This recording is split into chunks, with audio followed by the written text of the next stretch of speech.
Agenda 21 is a comprehensive plan of action to be taken globally, nationally and locally by organizations of the United Nations system, governments, and major groups in every area in which human impacts on the environment. Agenda 21, the Rio Declaration on Environment and Development, and the Statement of Principles for the Sustainable Management of Forests were adopted by more than 178 governments at the United Nations Conference on Environment and Development held in Rio de Janeiro, Brazil, June 1992. Agenda 21 is now known as Agenda 2030, Transforming Our World. We, the heads of state and government and high representatives, meeting at the United Nations headquarters in New York from 25th to 27th of September 2015 as the organization celebrates its 70th anniversary, have decided today on new global sustainable development goals. On behalf of the peoples we serve, we have adopted a historic decision on a comprehensive, far-reaching and people-centered set of universal and transformative goals and targets. We commit ourselves to working tirelessly for the full implementation of this agenda by 2030. The 17 Sustainable Development Goals and 169 targets which we are announcing today demonstrate the scale and ambition of this new universal agenda. They seek to build on the Millennium Development Goals and complete what these did not achieve. As we embark on this collective journey, we pledge that no one will be left behind. The 17 Sustainable Development Goals sound good, for example no hunger and no poverty. However, this globalist agenda will only benefit the 1%, elite, Illuminati, Freemason satanic worshipping trillionaires, who want a one-world government, divided into large unions, with a reduced population. This globalist agenda will be implemented locally through government and non-government organizations by using climate change and the demise of the planet as an excuse for a new world order, enforced by regulations and funded by the taxpayer. This is a quote from the Club of Rome's First Global Revolution and explains how the global warming threat was created to benefit the New World Order. It would seem that humans need a common motivation, either a real one or else one invented for the purpose. In searching for a new enemy to unite us, we came up with the idea that pollution, the threat of global warming, water shortages, famine and the like would fit the bill. All these dangers are caused by human intervention, and it is only through changed attitudes and behavior that they can be overcome.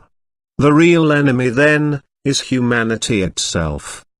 The Illuminati consists of 13 bloodlines who are known as the Crown Council of 13, Astor, Bundy, Collins, DuPont, Freeman, Kennedy, Lee, Onassis, Rockefeller, Rothschild, Russell, Van Den, and Merovingian.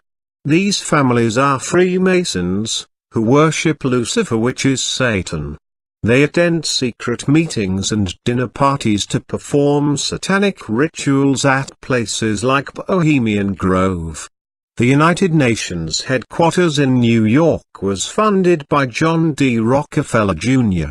and the purchase arranged by William Zeckendorf and Senior Nelson Rockefeller. David Rockefeller said at the United Nations Business Conference in September 1994, "We are on the verge of a global transformation. All we need is the right major crisis and the nations will accept the New World Order." Also, in David Rockefeller's 2002 autobiography he states, "Some even believe we are part of a secret cabal working against the best interests of the United States. characterizing my family and me as internationalists and of conspiring with others around the world to build a more integrated global political and economic structure, a one world. If that's the charge, I stand guilty and I am proud of it.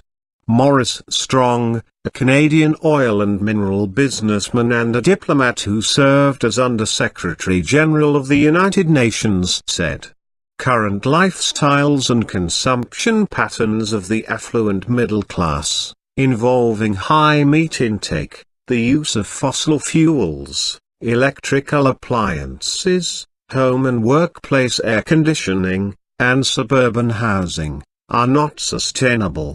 If we don't change, our species will not survive.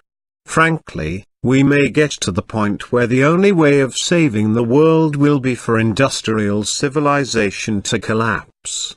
What if a small group of world leaders were to conclude that the principal risk to the Earth comes from the actions of the rich countries?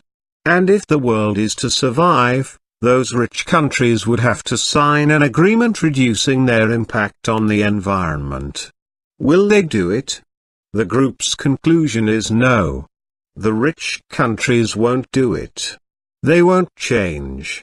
So, in order to save the planet, the group decides, isn't the only hope for the planet that the industrialized civilizations collapse? Isn't it our responsibility to bring that about? John Edgar Hoover, former director of the FBI, quoted in 1956.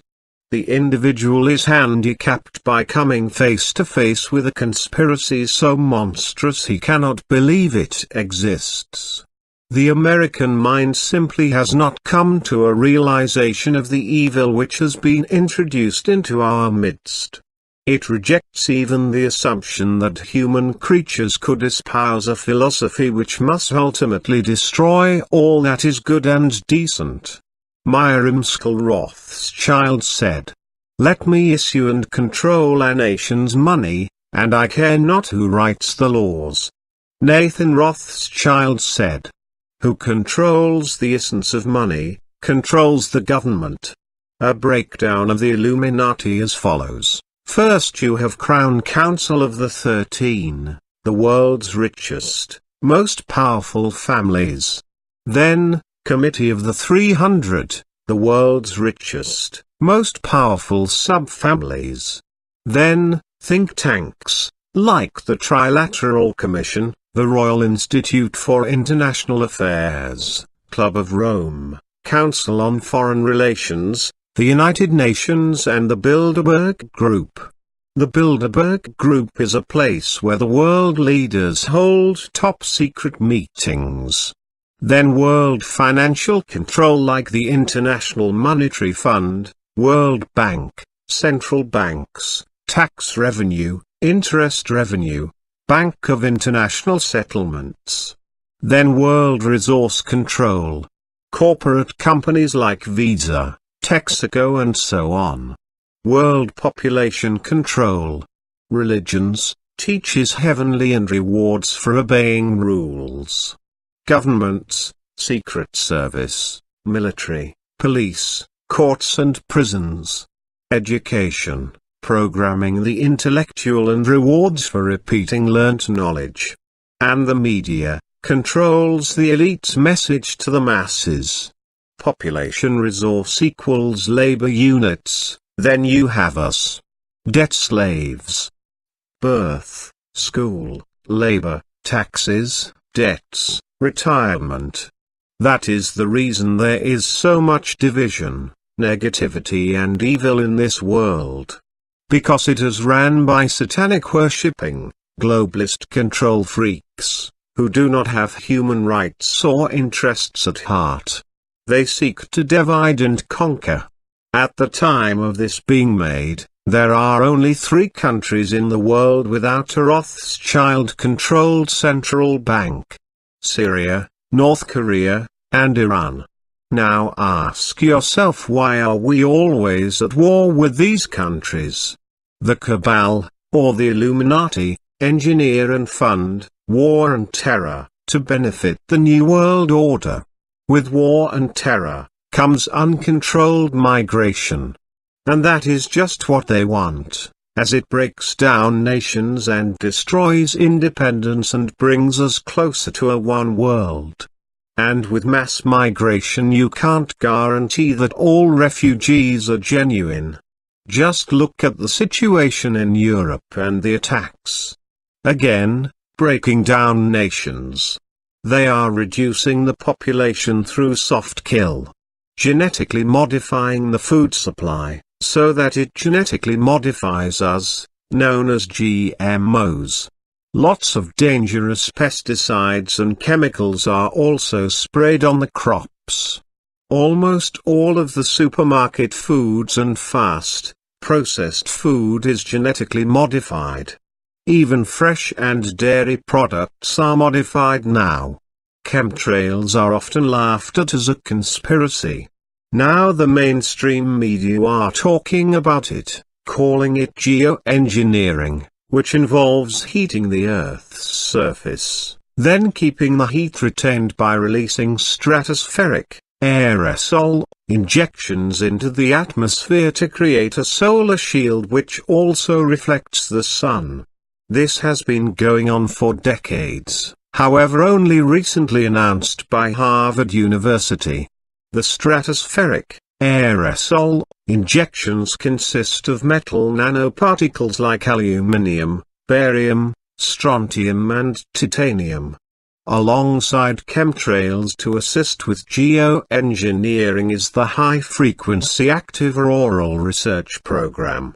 They send high-frequency fields from their stations into the Earth's atmosphere. This can help to manipulate the chemclouds created by chemtrails but also damages the ozone layer, allowing harmful radiation to enter.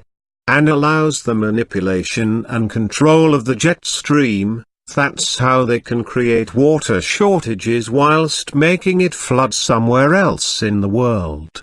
Aluminium is also found in body sprays. Titanium can also be found in the food supply. Most vaccines and pharmaceutical medicines are intended to keep people sick and dependent on the pharmacies who profit greatly from illness and disease. Fluoride, which is found in the water supply and toothpaste, is classed as a toxin. Putting it in our supply is simply a cheap way of disposing of it, and helps to dumb down society. Fluoride calcifies the pineal gland, which is essentially your third eye. It's very important, and as it becomes more calcified, you become more dumb.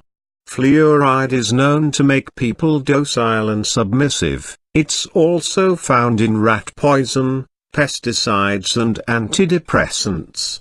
Another population control method is mind control and brain manipulation. This is done by electromagnetic fields from disguised cell towers, and various other technologies that emit EMF. This can lead to many health issues, mental and physical. Electromagnetic fields have been classed as a possible carcinogen, a substance capable of causing cancer in living tissue. All electronic devices emit EMF. However, too much exposure is unsafe. Smart meters, which are essentially an intrusive spying tool that is only smart for the utility company, emit dangerous levels of EMF radiation. The utility companies will compare them to mobile phones, however they emit a lot more radiation. And if in one household, you have computers, televisions, microwaves, mobile, cell phones, large appliances and smart meters. That is a lot of EMF radiation. The increase in smart technology is known as smart growth. That's why you have smartphones, smart watches, smart cards, smart meters. Smart meters have the ability to monitor your usage, down to you switching a light on, to boiling the kettle. Lots of information is sent to and from the utility companies, which can find itself in third-party hands, as well as dangerous levels of electromagnetic radiation. With the metal nanoparticles in the air that we breathe, it makes our brains receptive to the electromagnetic fields, and that's how people end up with white noise or ringing in the ear. Scientist and inventor Nikola Tesla, who invented AC power, which we all use today, and was heavily suppressed after plans to unveil a source of free energy, quoted, "Alpha waves in the human brain are between 6 and 8 Hz. The wave frequency of the human cavity resonates between 6 and 8 Hz. All biological systems operate in the same frequency range. The human brain's alpha waves function in this range, and the electrical resonance of the Earth is between 6 and 8 Hz. Thus, our entire biological system, the brain and the Earth itself, work on the same frequencies. If we can control that resonate system electronically, we can directly control the entire mental system of humankind." He also quoted, "If you want to find the secrets of the universe, think in terms of energy, frequency and vibration." So, ask yourself again, why both mental and physical health problems are constantly on the rise. Some ignorant people will disagree with, or question people's disabilities because they were not always around. But there is a reason why they are around now. Now here is a quote from David Petraeus, former director of the Central Intelligence Agency. "Items of interest will be located, identified, monitored, and remotely controlled through technologies such as radio frequency identification, RFID, sensor networks, tiny embedded servers, and energy harvesters, all connected to the next generation internet using abundant, low-cost, and high-power computing." And a quote from Zbigniew Brzezinski, "Between two ages, America's role in the technotronic era." The technotronic era involves the gradual appearance of a more controlled society. Such a society would be dominated by an elite, unrestrained by traditional values. Soon it will be possible to assert almost continuous surveillance over every citizen and maintain up-to-date complete files containing even the most personal information about the citizen. These files will be subject to instantaneous retrieval by the authorities. The Georgia Guidestones is a granite monument erected in 1980 in Elbert County, Georgia, in the United States.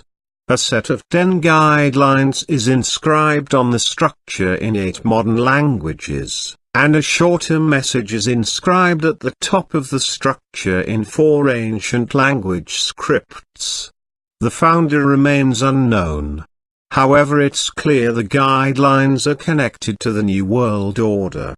The guidelines are as follows. Maintain humanity under 500 million in perpetual balance with nature.